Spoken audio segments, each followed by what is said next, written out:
Hi everyone, this is William from the Headphone Experience. I'm here tonight with my first impressions of the LSA Hyperdrive 2 headphone amp. This is on loan to me from LSA, which stands for Living Sound Audio. And this amp has a retail price of $999, but it is just released a short time ago. And it's still under a intro price of $799. Let me give you a quick look at this, and you will notice the tube sticking out the top because this is a hybrid tube amp, which means it uses tubes in the input stage and it has a solid state output stage. This amp uses two E88cc tubes, once again in the input stage, and then the output stage, it uses Texas Instruments TPA6120A2 monolithic power amplifiers. I did want to mention this is not only a headphone amp, but it is a preamp. So you can use this for, hook it directly to a speaker amp or directly to powered speakers, or use it as a headphone amp, and that's what I'm testing it at. Before I do my full review on this, I'll try this out as a preamp also, running speakers.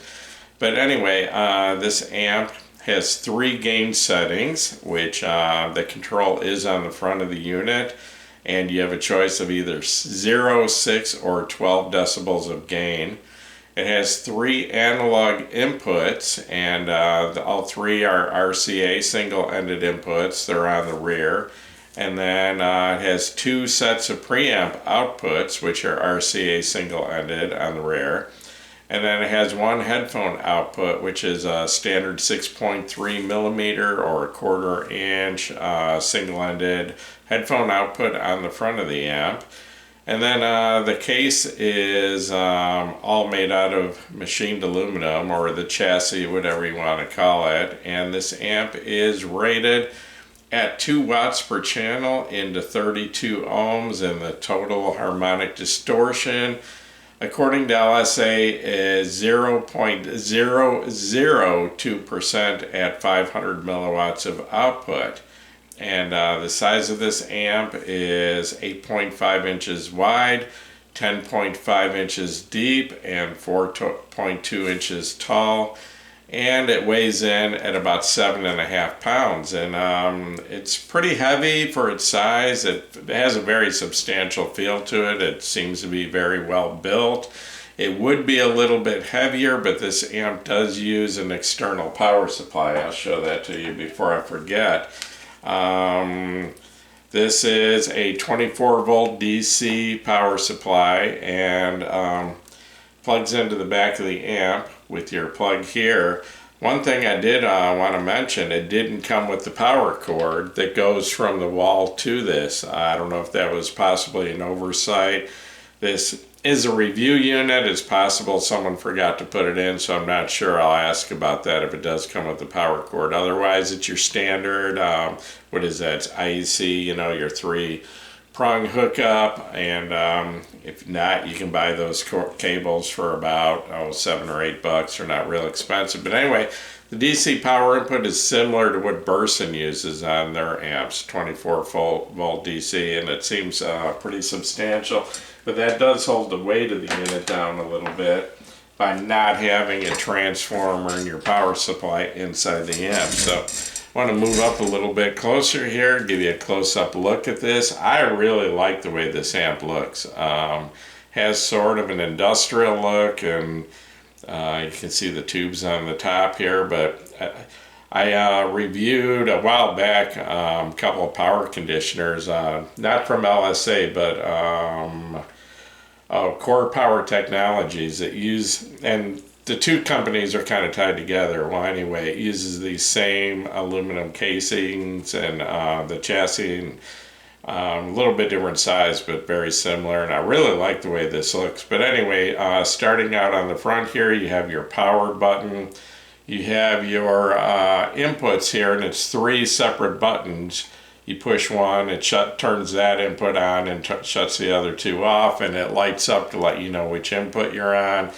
And then you have your three-way gain control here, which is nice, having it on the top of the amp or on the front of the amp, not, you know, some weird place like the back or the bottom, or, you know, that was one issue I had with the, what was that? The Singzer SA1 amp, the gain controls. It was 4 switches and it was on the bottom of the amp, kind of hard to get to, but I just left it in high gain and it was fine. But anyway, the gain controls are on the front of this. You've got a nice volume knob, real smooth, with an Alps potentiometer in it.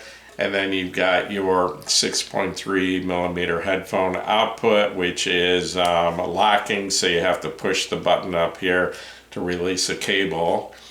And then on the rear of the unit, looking at the bottom, make sure there's not some down there I didn't notice. But anyway, you've got your 3 sets of single-ended inputs, and then your 2 sets of preamp outputs, and then your plug here for your 24-volt DC power supply. So anyway, this is just my first impressions. I've had this for about a week maybe, but I've been pretty busy this week and wish I'd got to this a few days ago, but I'm doing the best I can. So anyway, before I get into talking about the sound of this amp, I wanted to mention the headphones I've used, and so far I've tried several Hi-Fi Man headphones. The Closeback Sandara, the Ananda Stealth, and testing it for its power output or abilities. I use the very hard to drive but budget Hi-Fi Man HE400 SE, and the hardest to drive headphone I have, the Hi-Fi Man HE560, which is about a 50 ohm headphone and needs a lot of current and to sound good, for the bass to sound right, and it takes a pretty good amp to put, you know, that much current into a 50 ohm load. So anyway, and then as far as my reviewing so far, I'm using a CD transport into a DAC, and the primary DAC I've used so far reviewing this is the Topping D70S, and that's the MQA version, and that's a DAC I really like a lot. That's kind of in the same price range as this, actually about a little bit lower. I think that's sold for $650, but isn't available right now because of the shortage of AKM chips. So anyway, but I also briefly tried this with the DAC from the FIO K9 Pro with the ESS DAC in it, and you can use that as a DAC only. It has a DAC output, so I tried that into this also, but I only did it for a few minutes, and I'll talk more about that in my full review when I get into some comparisons. But anyway, getting into the sound of this, I would describe the sound as slightly on the warm side of neutral, which is kind of what I expected out of a hybrid amp. It's not as warm as a full-blown tube amp that uses tubes in the input and output stage, especially not an OTL type tube amp, but it's more, I would say it's more on the level of like a Class A solid state amp. Which are usually on the warm side of, you know, warmer than your normal solid state amps that run in Class AB or whatever they run in. So I would say, like I said, just a little bit on the warm side of neutral, kind of like a Class A solid state amp. But the sound, very impressed so far, very clean, very detailed, very good resolution. It's got solid, tight, well-controlled bass. And the soundstage is large. It has real good separation between the instruments, and the best thing is it seems to have plenty of power for either the HE400 SE or the HE560. The 400 SE is only like 20 ohms but needs a lot of current, and it's hard to drive. It'll play plenty loud if it doesn't have enough current, but the bass doesn't sound good.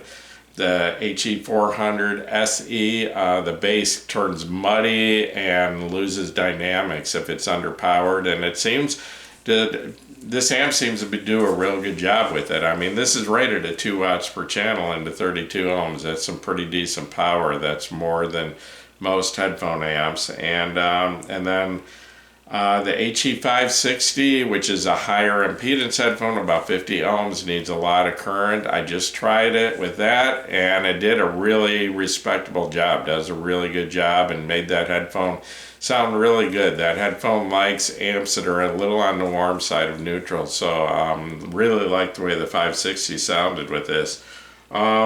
I also, I forgot to mention earlier when I was talking about headphones, besides from the Hi-Fi Man headphones, I also tried the ZMF Atrium with this, which is a 300 ohm headphone, and this amp seems to do really well with that.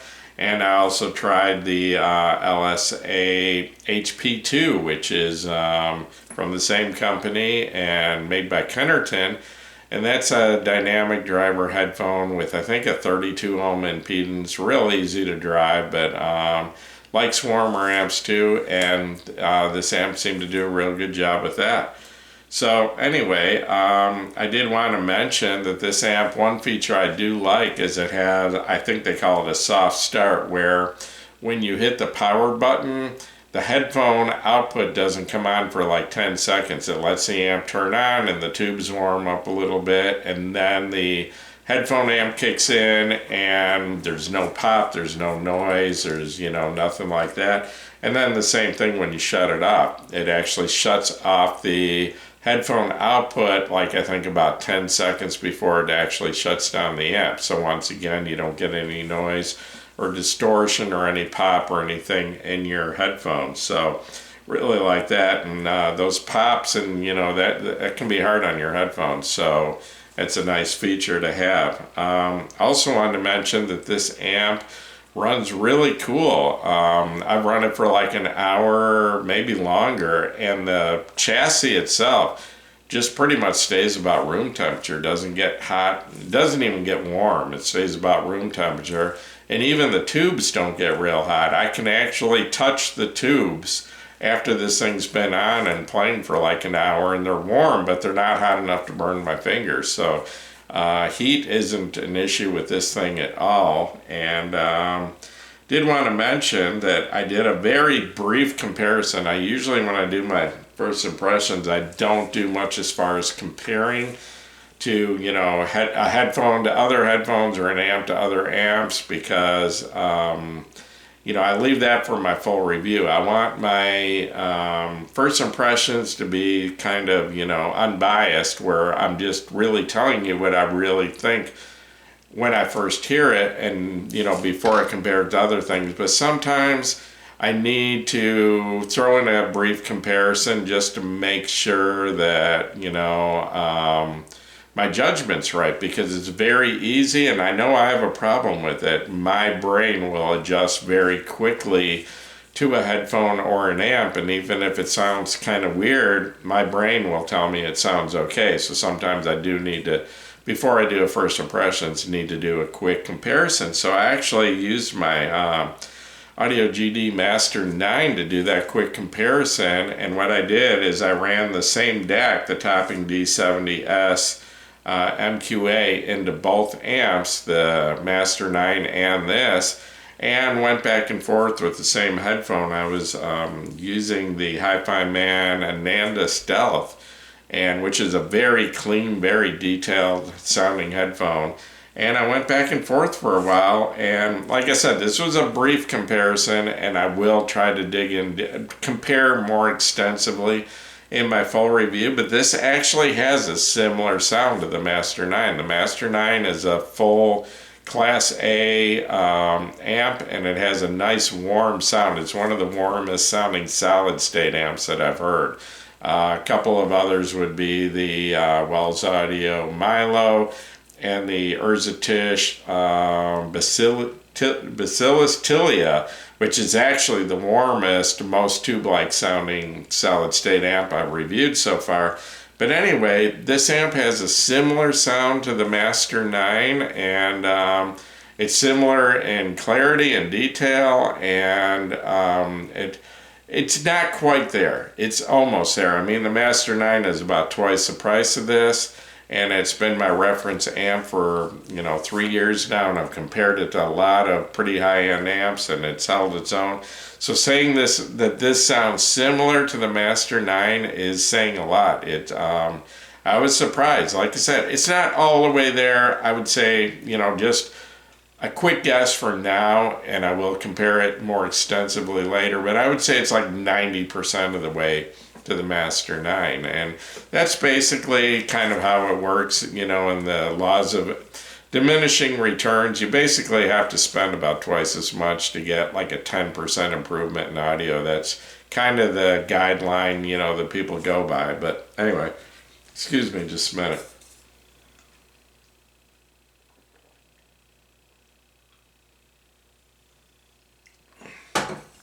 Was out cutting trees a couple hours ago and running a chainsaw for a few hours. Got kind of worn out and kind of dehydrated. So anyway, so basically what I'm going to do is I'm going to try to get my full review of this out in the next, it's probably going to be 3 weeks, maybe a month. I'm not sure. I've got quite a few reviews lined up.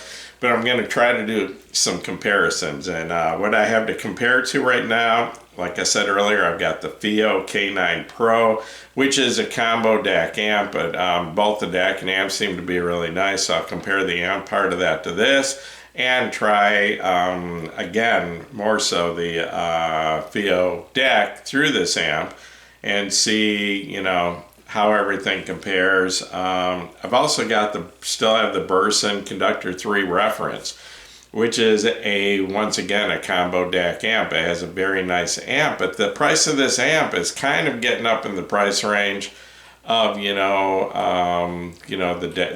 amp on the oh, looks like I'm running out of time here. I'll try to finish this up, but it's kind of in the same price range if you figure just the amp. So anyway, I'm going to do a comparison of that, and I've got the Audio GD Master 9. I'm going to try to do a more extensive comparison.